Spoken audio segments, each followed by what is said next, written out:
Gun పట్టిన చేతిని కాదు దాని ట్రిగర్ నొక్కమని చెప్పే మెదడుని కొట్టాలి. ఇది కదా వార్ స్ట్రాటజీ అంటే. అదే స్ట్రాటజీతో వెళ్తోంది ఇరాన్. అమెరికన్ టెక్ సామ్రాజ్యాన్ని కొట్టాలనుకుంటోంది. సిలికాన్ వ్యాలీ కంపెనీలకు సమాధి కట్టాలి అనుకుంటోంది. మిలిటరీ స్థావరాలను వదిలేసి అమెరికా టెక్ కోటల్ని కూల్చాలి అనుకుంటోంది. దీనికి స్టోరీ చెప్తోంది ఇరాన్. టెహ్రాన్ వర్షన్ ప్రకారం అయతుల్లా ఖమేనీని, కీలక కమాండర్లను జియో ఫెన్సింగ్ అండ్ లొకేషన్ ట్రాకింగ్తో హత్య చేశారు. గూగుల్ మ్యాప్స్, యాపిల్ ఐక్లౌడ్ వాడారు. ఇరాన్ కీలక నేతల మొబైల్స్, ఇతర పరికరాలతో వాళ్లను రియల్ టైంలో ట్రాక్ చేశారు. ఆ లొకేషన్స్ ఆధారంగా ఎవరెవరు ఎక్కడున్నారో పిన్ పాయింట్గా కనిపెట్టి మరీ మిసైల్స్ వేశారు.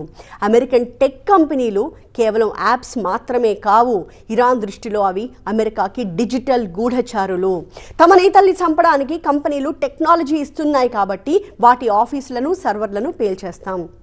ఇది ఇరాన్ సమాధానం. డేటా సెంటర్లు, టెక్ కంపెనీల్ని టార్గెట్ చేయడానికి ఈ జస్టిఫికేషన్ ఇచ్చింది. సరే, మరి టెస్లా, బోయింగ్, జేపీ మోర్గన్ ఇలా ఒకదానితో ఒకటి సంబంధమే లేని కంపెనీల్ని ఎందుకు టార్గెట్గా పెట్టుకుంది ఇరాన్? అవి యుద్ధంలో భాగస్వాములేనా? ఎస్, అవి కూడా. ఎలా? ఖమేనీ లాంటి లీడర్స్ని ఖతం చేయడానికి ఆ కంపెనీలు ఎలా సాయం చేశాయి? మాట్లాడుకుందాం ఇవాల్టి బర్నింగ్ టాపిక్లో.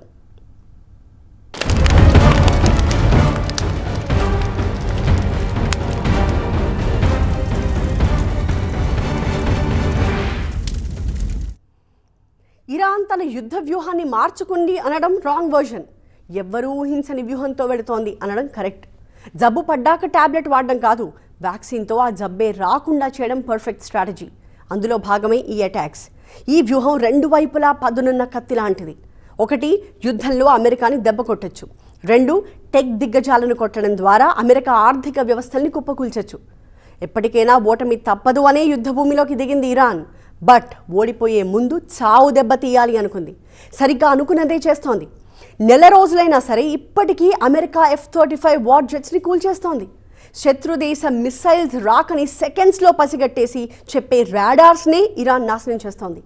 అమెరికా వందల కోట్ల రూపాయలు ఖర్చు చేసి మిసైల్స్ అండ్ డిఫెన్స్ సిస్టమ్స్ని తయారు చేసి పెట్టుకుంటే ఇరాన్ జస్ట్ లక్షల రూపాయల ఖర్చుతో తయారు చేసిన డ్రోన్స్తో వాటిని లేపేస్తోంది. అందుకే టెహ్రాన్ ఇచ్చిన వార్నింగ్కి టెక్ కంపెనీలు గజగజ వణుకుతున్నాయి. Iran IRGC Islamic revolutionary guard corps ఒక డెత్ వారెంట్ ఇచ్చింది. మొత్తం 18 అమెరికా టెక్ అండ్ డిఫెన్స్ కంపెనీలను తన హిట్ లిస్ట్లో చేర్చింది. ఏంటా 18 కంపెనీలు? Google, Apple, Meta, Microsoft, Nvidia, Tesla, Amazon, Intel, HP, IBM, Oracle, Cisco, Dell, Palantir, General Electric, Boeing, JP Morgan, Spire Solution. వీటిపై ఖచ్చితంగా దాడి చేస్తామంది. IRGC చెప్పింది అంటే చేసి తీరుతుందంతే. మార్చి 1న యుద్ధం మొదలైన 3వ రోజునే UAEలోని 2 Amazon web services AWS data సెంటర్లపై, బెహ్రెయిన్లోని ఒక సెంటర్పై షహీద్ డ్రోన్లతో అటాక్ చేసింది. మొన్న ఏప్రిల్ 1న మరోసారి వార్నింగ్ ఇచ్చింది. రాత్రి 8 గంటలకు దాడులు ప్రారంభిస్తామని హెచ్చరించింది. అన్నట్టుగానే ఏప్రిల్ 2న దుబాయ్లోని ఆరకిల్ డేటా సెంటర్పై దాడి చేశామని చెప్పింది. డేటా సెంటర్లపై దాడి చేయడం చరిత్రలో ఇదే మొదటిసారి. యుద్ధంలో భాగంగా టెక్ కంపెనీలపై దాడి చేస్తామని డైరెక్ట్గా చెప్పడమూ మొదటిసారి. ఇంతకీ ఇరాన్ రీజన్ ఏంటి? టెహ్రాన్ చెప్తున్న దాని ప్రకారం తమ దేశ నేతలపై, అధికారులపై జరుగుతున్న వరుస దాడులకు ఈ టెక్ కంపెనీలే కారణం. అమెరికా, ఇజ్రాయెల్కి టెక్నికల్ సపోర్ట్ ఇస్తున్న అమెరికన్ కంపెనీలు తమ కమాండర్లను, కీలక నేతలను హతమారుస్తున్నాయని ఆరోపిస్తోంది. సరే, జేపీ మోర్గన్ అనేది ఒక బ్యాంక్ కదా, దీన్నెందుకు టార్గెట్ చేసింది ఇరాన్?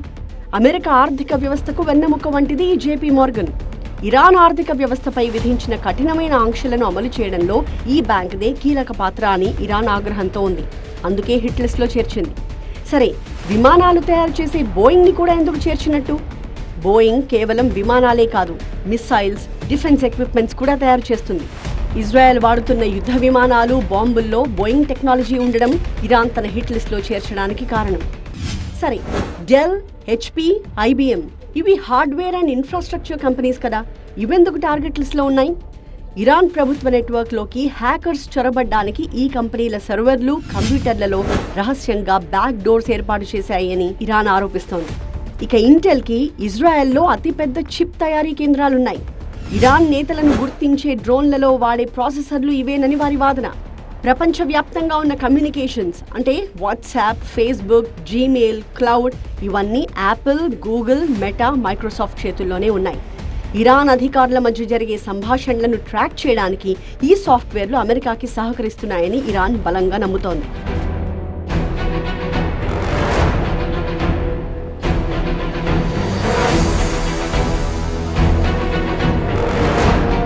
మరి టెస్లాను కూడా టార్గెట్ చేసిందిగా ఇరాన్. దీనికేం సమాధానం ఉంది?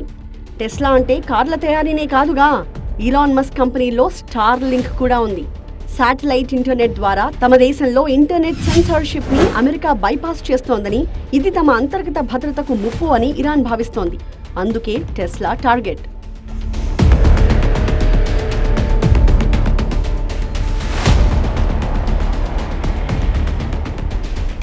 అమెరికా నిఘా సంస్థలైన CIA, NSA, ఇజ్రాయెల్ నిఘా సంస్థ మొసాద్ ఇవన్నీ అమెరికా టెక్ కంపెనీల డేటాని వాడుకుంటున్నాయి అనేది ఇరాన్ ప్రధాన ఆరోపణ.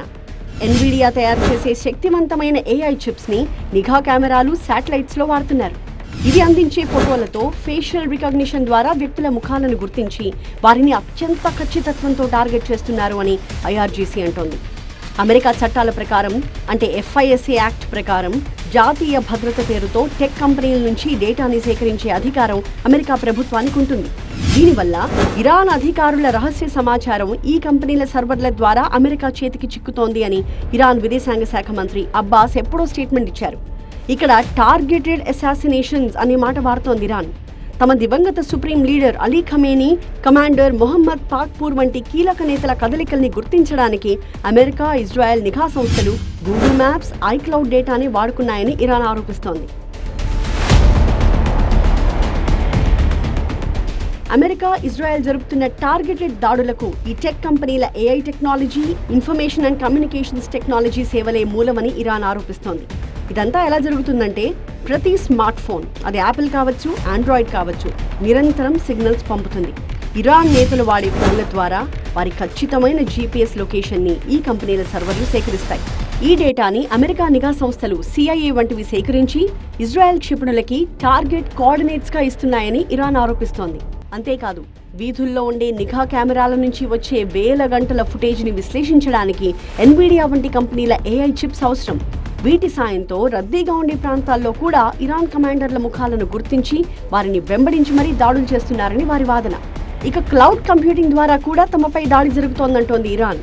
అమెజాన్ AWS, మైక్రోసాఫ్ట్ Azure వంటి క్లౌడ్ సర్వర్స్లోనే ప్రపంచవ్యాప్తంగా ఉన్న నిఘా డేటా అంతా స్టోర్ అవుతుంది. ఈ సర్వర్లు అమెరికా ప్రభుత్వ నియంత్రణలో ఉంటాయి కాబట్టి ఇరాన్ అంతర్గత భద్రతా సమాచారాన్ని హ్యాక్ చేయడానికి లేదా విశ్లేషించడానికి ఈ క్లౌడ్ ప్లాట్ఫామ్స్ వేదికగా మారుతున్నాయని ఇరాన్ భావిస్తోంది.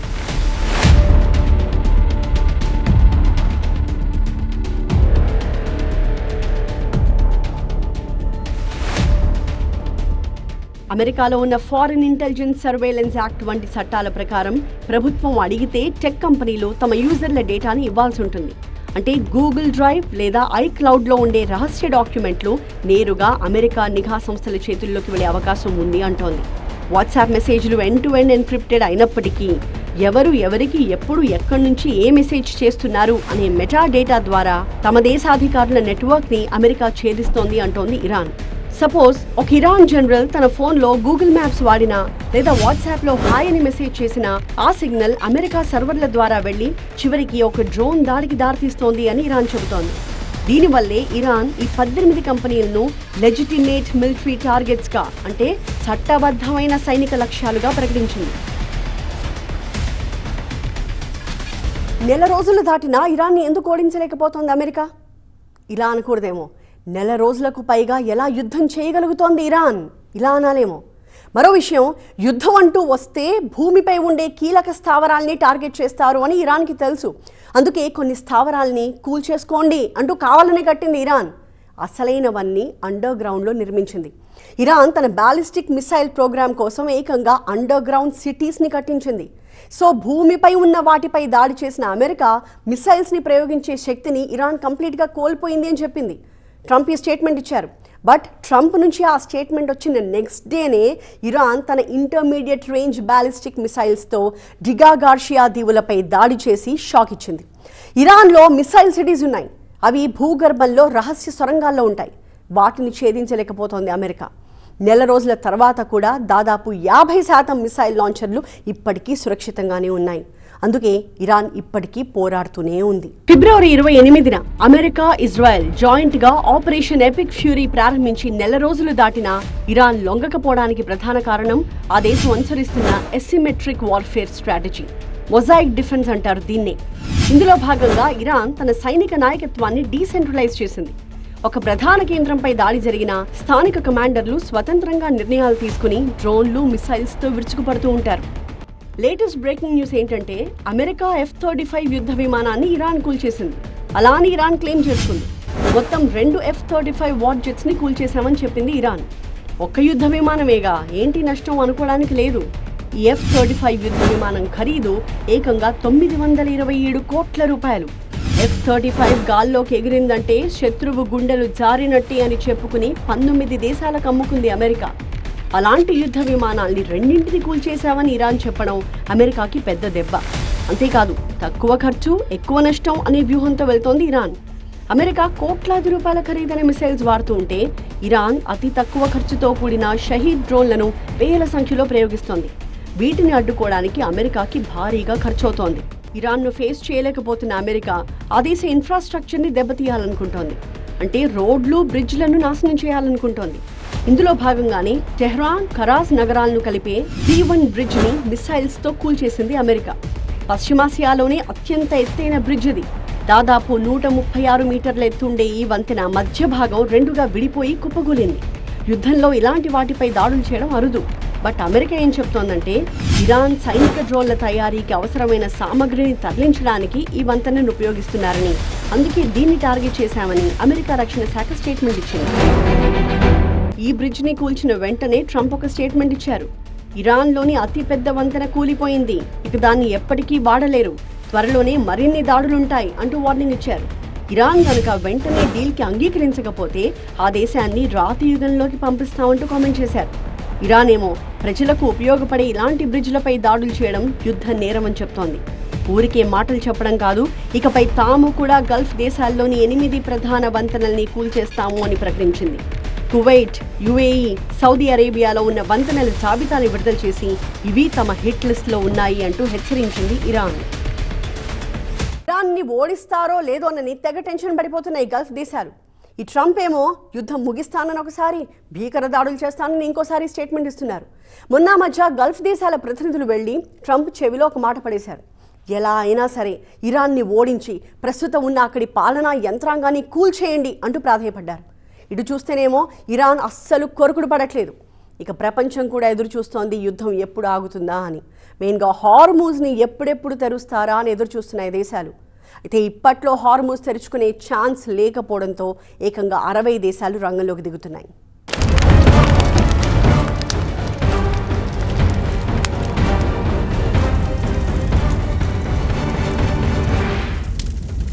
ఇరాన్పై తమ విధ్వంసం ఇంకా మొదలే అవ్వలేదు. ట్రంప్ లేటెస్ట్ స్టేట్మెంట్ ఇది. ఈ నెల రోజులు మరి చేసిందేంటో. ఇప్పుడు బ్రిడ్జ్ కూల్చాము, తర్వాత పవర్ ప్లాంట్లను కూల్చుతాము అంటున్నారు. ట్రంప్ ప్రకటనలు ఎలా ఉన్నా అమెరికాకి భారీ నష్టం అయితే జరుగుతోంది. మార్చి 1న ఇరాన్ చేసిన అటాక్లో 1260 కోట్లు ఖర్చు పెట్టి అమెరికా నిర్మించుకున్న రాడార్ ధ్వంసమైపోయింది. ఈ యుద్ధం ఇలానే కొనసాగితే అమెరికాకి ఇంకెంత నష్టం మిగులుతుందో చూడాలి. ఇది వాటి బర్నింగ్ టాపిక్. మరొక అంశంతో మళ్ళీ కలుద్దాం. చూస్తూనే ఉండండి TV9.